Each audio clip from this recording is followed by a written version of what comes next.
ನಾವು ಆರಂಭದಿಂದ ಹೇಳ್ತಾ ಇರೋದು ಒಂದೇ, ವಾಣಿಜ್ಯ ಇಲಾಖೆಯವರು ಜನರಲ್ ಜಾಗೃತಿ ಮೂಡಿಸೋದ್ರ ಬದಲಾಗಿ ಹೆಚ್ಚು ಆದ್ಯತೆ ಕೊಡ್ತಿರೋದೇ ಅವ್ರಿಗೆ ಹೆದರಿಸೋದ್ರ ಮೂಲಕ. ಈಗ ಹೆದರಿಸಿ ಪ್ರತಿಭಟನೆ ಹಾದಿಯನ್ನು ಜನ ಹಿಡಿತಾ ಇದ್ದಾರೆ. ಇಷ್ಟಾದ್ರೂ ಬುದ್ಧಿ ಕಲಿತಾ ಇಲ್ಲ ಕಮರ್ಷಿಯಲ್ ಟ್ಯಾಕ್ಸ್ ಆಫೀಸರ್ಸು. ಮತ್ತೊಂದು ಶಾಕ್ ಕೊಡ್ತಾ ಇದೀವಿ ನಾವು ಅಂತ ಹೇಳ್ತಾ ಇದ್ದಾರೆ. ಏನೀಗ ಹೆದರಿಸ್ತಾ ಇರುವಂತಹ ರೀತಿ ಅಂದ್ರೆ, ನಗದು ವ್ಯವಹಾರವನ್ನ ಮಾಡಿದ್ರು ಕೂಡ ತೆರಿಗೆಯನ್ನ ಕಟ್ಟಲೇಬೇಕು. ಇದು ಅವತ್ತು ಹೇಳಿದ್ರು ಅವರು. ನೋಟಿಸ್ಗೆ ಹೆದರಿ ನಗದು ವ್ಯಾಪಾರಕ್ಕೆ ವ್ಯಾಪಾರಿಗಳು ಯಾರ್ಯಾರು ಮುಂದಾಗಿದ್ದಾರೆ ಅದು ನಮ್ಮ ಗಮನಕ್ಕೆ ಬಂದಿದೆ. ನಮ್ಮ ರಡಾರ್ನಲ್ಲಿ ಇದ್ದಾರೆ ಅವರು. QR ಕೋಡ್ ತೆಗೆಯೋದು ನಿಮ್ಮ ವ್ಯಾಪಾರಕ್ಕೆ ಮಾರಕ. ನಗದು ವ್ಯವಹಾರ ಮಾಡಿ ತೆರಿಗೆಯನ್ನು ವಂಚನೆ ಮಾಡೋದಕ್ಕೆ ಸಾಧ್ಯ ಇಲ್ಲ. ಆಗ IT ಡಿಪಾರ್ಟ್ಮೆಂಟು ಬರುತ್ತೆ ಅಂತ ಅಂತಿದ್ದಾರೆ.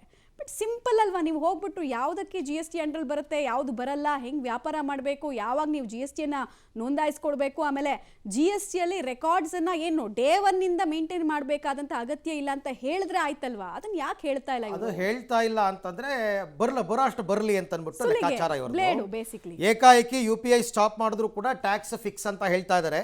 ನಗದು ವಹಿವಾಟು ಕ್ಯಾಶ್ ಮಾಡಿದ್ರು, ಕ್ಯಾಶಲ್ಲಿ ವ್ಯವಹಾರ ಮಾಡಿದ್ರು ಟ್ಯಾಕ್ಸ್ ಕಟ್ಟಬೇಕಾಗುತ್ತೆ. ನಗದು ವಹಿವಾಟು ನಡೆಸ್ತಾ ಇರುವ ವರ್ತಕರ ಮೇಲೆ ಈಗ ಕಣ್ಣಿಟ್ಟಿದ್ದಾರಂತೆ. ಸೊ ನೋಡೋಣ ಏನಾಗುತ್ತೆ ಅಂತ. ಕೇವಲ UPI ಟ್ರಾನ್ಸಾಕ್ಷನ್ನ ಆಧಾರವಾಗಿ ಇಟ್ಕೊಂಡು ನಾವು ನೋಟಿಸಸ್ ಕೊಡ್ತಾ ಇದ್ದೇವೆ ಅಂದಾಗ, ಯಾವ ಕಾಯ್ದೆ ಅಡಿಯಲ್ಲೂ ಕೂಡ ಕೇವಲ UPI ಟ್ರಾನ್ಸಾಕ್ಷನ್ಸ್ಗೆ ಒಳಪಟ್ಟಿರುವಂತಹ ವಹಿವಾಟನ್ನು ಮಾತ್ರ ತೆರಿಗೆಗೆ ಒಳಪಡಿಸಬೇಕು ಅಂತ ಹೇಳಿಲ್ಲ. ಅವರು ಕ್ಯಾಶ್ ಟ್ರಾನ್ಸಾಕ್ಷನ್ ಮಾಡಿದರೆ ಆ ಹಣ ಕೂಡ ಎಲ್ಲಾದರೂ ಇಡಲೇಬೇಕಾ? ಇನ್ಕಮ್ ಟ್ಯಾಕ್ಸಲ್ಲೂ ಕೂಡ ಒಂದು ಲಿಮಿಟ್ ಇದೆ. ಅಂದಮೇಲೆ ಬ್ಯಾಂಕಿಗೆ ಜಮಾ ಮಾಡಬೇಕಾ? ಅಲ್ಲೂ ಕೂಡ ಅವರು ವಹಿವಾಟು ನಮಗೆ ಬಯಲಾಗ್ತದೆ. ಸೊ ಯಾವ ರೀತಿಯಿಂದ ತಪ್ಪಿಸ್ಕೊಳ್ಳೋದಕ್ಕೆ ಪ್ರಯತ್ನ ಮಾಡಬೇಡಿ. UPI ಟ್ರಾನ್ಸಾಕ್ಷನ್ ಮಾಡ್ದೇ ನಾನು ಕೇವಲ ಕ್ಯಾಶ್ ಮಾತ್ರ ತಗೊಳ್ತೀನಿ ಅಂದರೆ ವರ್ತಕರು ತಮ್ಮ ಕಸ್ಟಮರ್ಸ್ನ